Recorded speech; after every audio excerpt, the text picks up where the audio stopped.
Hello, so happy to see you again on House News with me, Daddy Ramadan. We'll bring you all information around the House of the Representative of the Republic of Indonesia. But before we continue, let's see the headlines for today.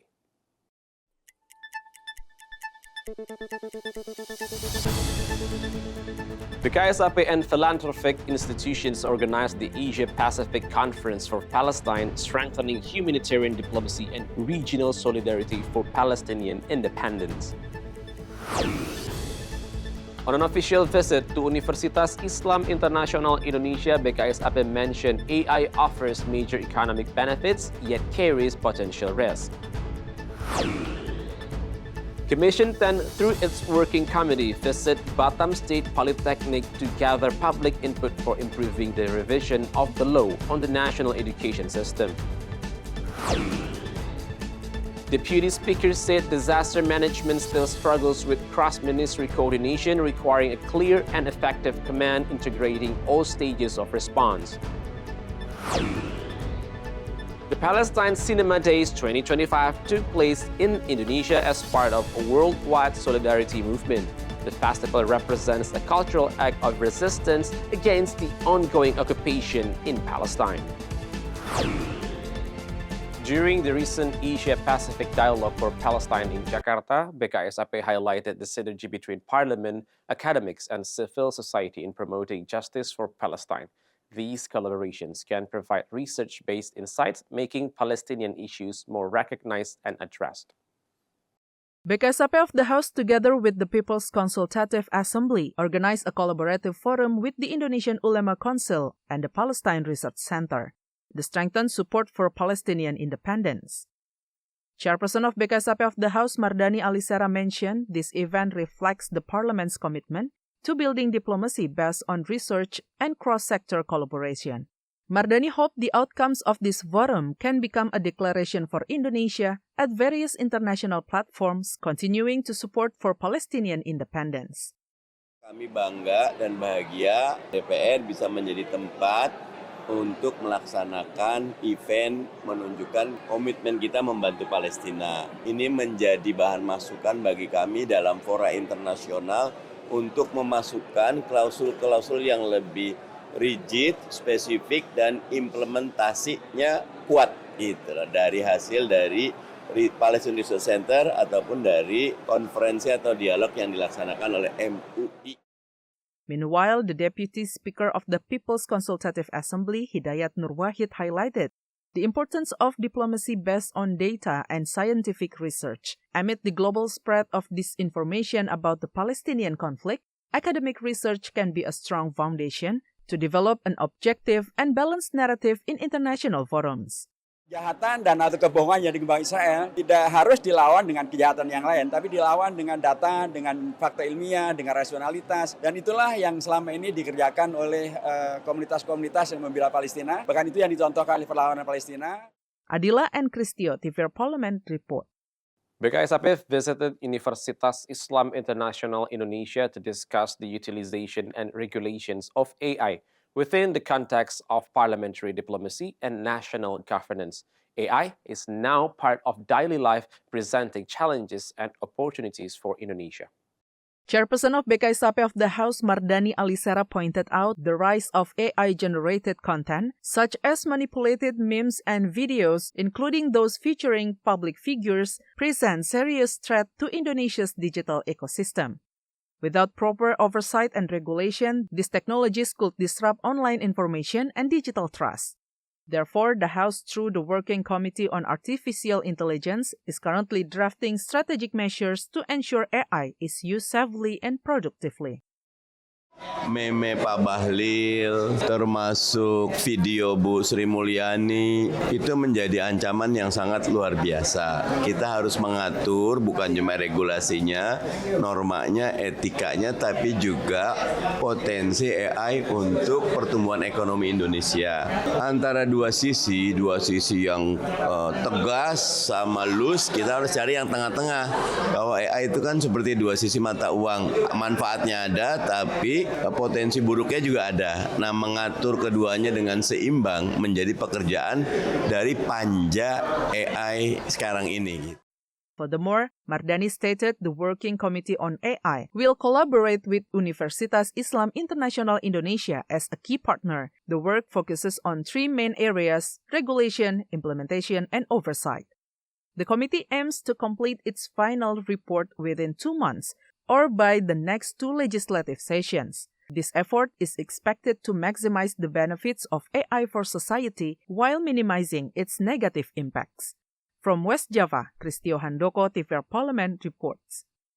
Focus in revising the National Education System Bill is reaffirming the allocation of 20% of the national budget for education. Stakeholders urge this constitutional mandate be included in the new regulations to ensure consistent policy implementation. During a working visit to Batam State Polytechnic, to gather input from leaders of public and private universities across the Riau Islands, Vice Chairperson of Commission 10 of the House, Lalu Hadrian Irvani, emphasized establishing legal certainty in education budgeting, providing clear and consistent guidelines for all levels of government. In addition to funding issues, other inputs included the disparity between public and private universities, the welfare of educators, and equal access to education in archipelagic regions such as the Riau Island province. Beliau-beliau yang hadir dari para pimpinan perguruan tinggi negeri maupun swasta banyak menyampaikan yang pertama terkait dengan anggaran pendidikan. Harus jelas tercantum bahwa amanat konstitusi 20% itu tidak multitafsir. Jadi harus diperjelas di dalam pasal yang ada di revisi tersebut. Yang kedua tentang kesenjangan antara PTN dan PTS. Nah ini juga menjadi perhatian dari para pemangku pendidikan yang hadir. Kemudian yang ketiga terkait dengan kesejahteraan guru, kesejahteraan dosen, dan tentunya pemerataan pendidikan di seluruh wilayah Nusantara termasuk yang ada di Kepulauan Riau. Kita tahu bahwa Kepulauan Riau ini terdiri dari banyak pulau. Additionally, Commission 10 stated all aspiration gathered from the regions will be followed up in the continued deliberation of the National Education System Bill. The Commission aims to produce a comprehensive regulation reflecting and responding to the real conditions of Indonesia's education sector. From Riau Island, Nur Fuad, tvrparlemen reports. We'll bring you more updates on the leaders of the House, so stay tuned on House News.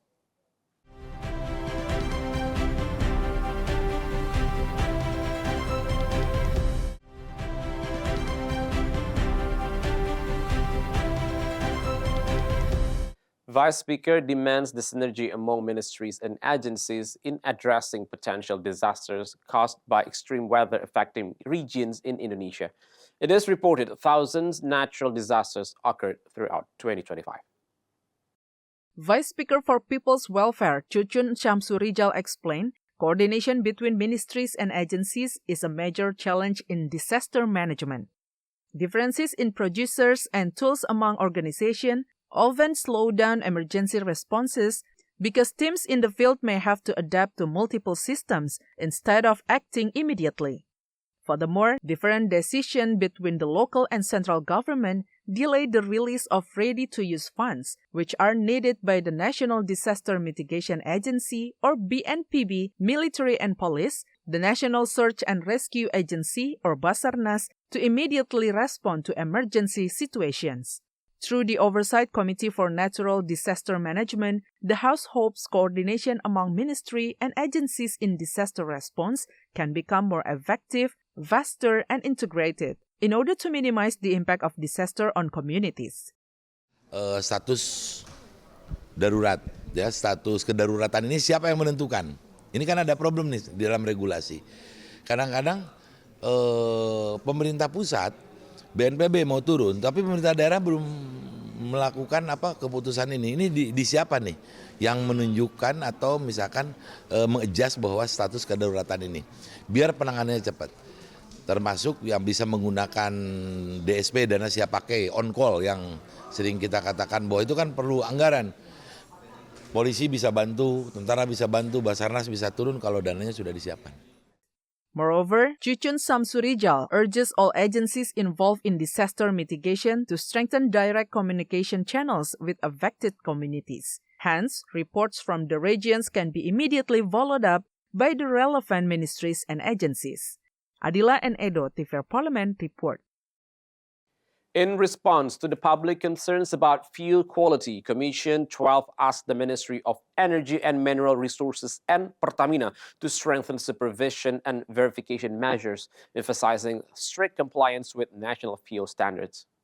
Member of Commission 12 of the House Ratna Juitasari mentioned the Ministry of Energy and Mineral Resources and Pertamina Patraniaga have shown their commitment to maintaining product quality by jointly inspecting fuel from tankers to fuel stations. These efforts aim to deliver fuel products that meet established standards and give fair value for consumers.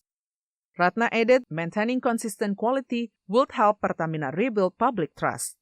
Kementerian ESDM bersama dengan Pertamina Patraniaga sudah melakukan pengecekan, baik itu mulai dari di kapal, sampai ke tangki, sampai ke tangki tanam, sampai ke SPBU, ternyata produk BBM-nya sudah sesuai dengan standar. Kami mengapresiasi apa yang sudah dilakukan oleh Pertamina Patraniaga dalam hal ini. Semoga kepercayaan publik bisa dikembalikan oleh Pertamina Patraniaga.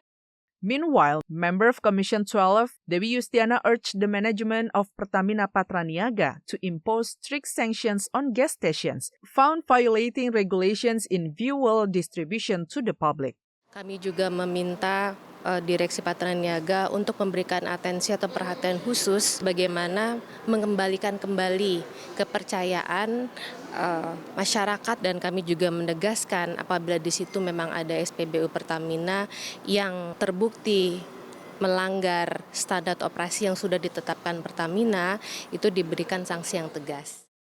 From East Java, Samsu Fajri, tvrparlemen reports. The high volume of steel imports from China is threatening Indonesia's domestic steel industry. Commission 6 urges the government to take efforts to protect the national industry, prevent economic losses, and address the risk of unemployment. Commission 6 postponed a working meeting on rescuing the national steel industry because the trade minister was absent, raising concerns about the government's seriousness in addressing Indonesia's steel problems. Chairperson Commission 6 of the House, Anggia Ermarini, underlined the national steel industry has huge potential to become a backbone for national development and economic growth. She said the demand for domestic steel will continue to increase in line with infrastructure development, downstream industries, manufacturing sectors, and domestic market need. Therefore, the national steel industry must be strengthened with supportive policies and adequate budgets. Kebutuhan yang sekarang di Indonesia itu 50% lebih itu dipenuhi oleh impor. Ya. Padahal program-program strategis kita itu banyak sekali yang menggunakan baja. Gitu. Dan pada kita bukannya nggak bisa, kita bisa. Apalagi kita punya industri baja steel itu juga mampu untuk menyediakan itu. Cuman kebijakan di Kementerian Perdagangan dan semuanya lah tentu ya, karena kondisi KS juga, Krakatau Steel ini juga perlu diperkuat juga gitu. Commission 6 of the House has urged the government to take immediate and concrete action to protect the national steel industry. The industry is currently under severe pressure due to the surge of cheap steel imports and unfair trade practice, including dumping and predatory pricing. Hilman and Rangga, tvrparlemen reports. After this, we'll have more information on movies and art right after the break, so stay tuned on House News.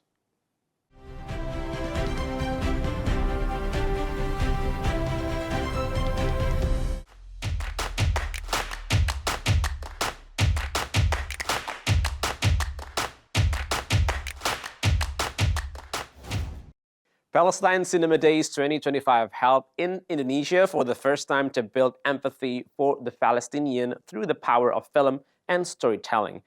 The festival highlights social realities and offers new perspectives on their ongoing struggle. Solidarity does not always begin with grand gestures. Sometimes it comes from simple acts, such as watching films and engaging in discussion.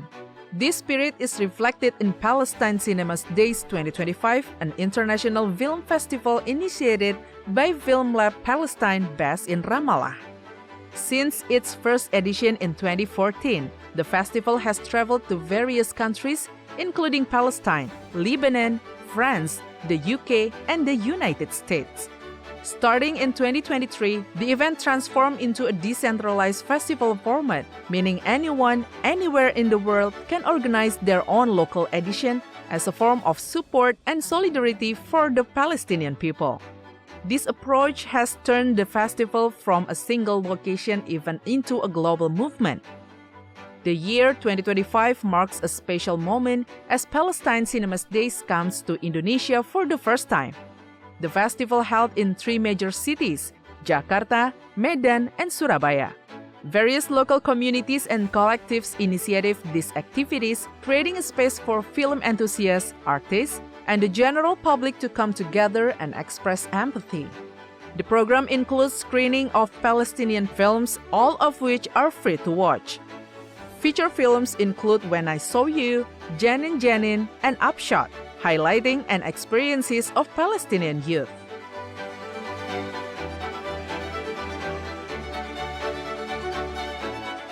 Imagine enjoying dinner at a table shaped directly from the farm's own soil.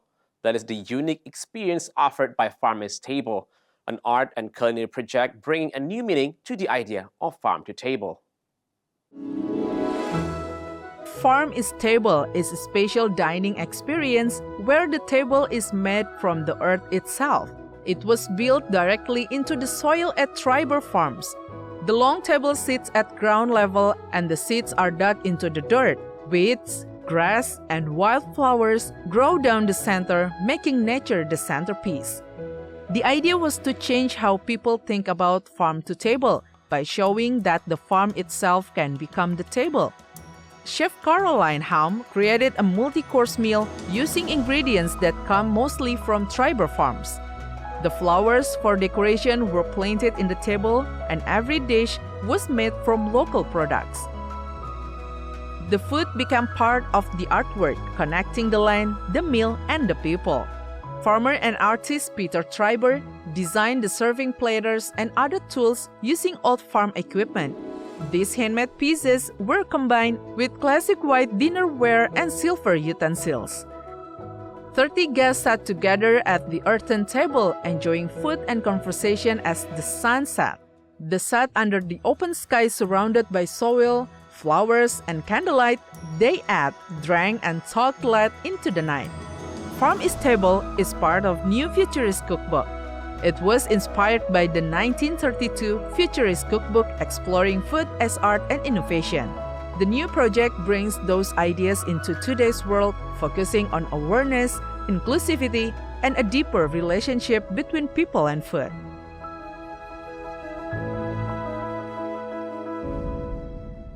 Visual art continues to evolve through bold and unconventional ideas. Artists worldwide explore unique materials beyond traditional paint and canvas.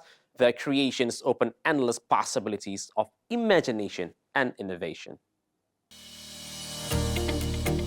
The world of visual art never stops fascinating us, not only through its mastery of colors and forms, but also through innovative ideas that inspire extraordinary creations. Some artists around the world have even created paintings using unique techniques, ranging from using water's fingernails to light as the primary medium. Here are 3 of the most unusual painting techniques in the world. The legendary Japanese artist Hokusai is known for his rare water painting techniques. Unlike conventional painting, he used water as a medium to create effects like natural shadows and ripples. This technique requires extraordinary precision, as each stroke of water must be carefully controlled to maintain softness and artistic expression. Different from brush techniques, German artist Gottfried Mind used his fingernails to paint. The result is artwork in displaying microscopic level detail. This method demands immense patience and the ability to control finger pressure with precision, making it one of the most unique painting techniques ever developed. Technology has also opened new ways in art through light painting. Artists use light, cameras, and filters to create glowing images that appear like optical illusions. Display of light produces dynamic and futuristic effects. And that's the House News for today. Thank you for watching, and I'll see you in the next episode of House News, only on TVR Parlemen.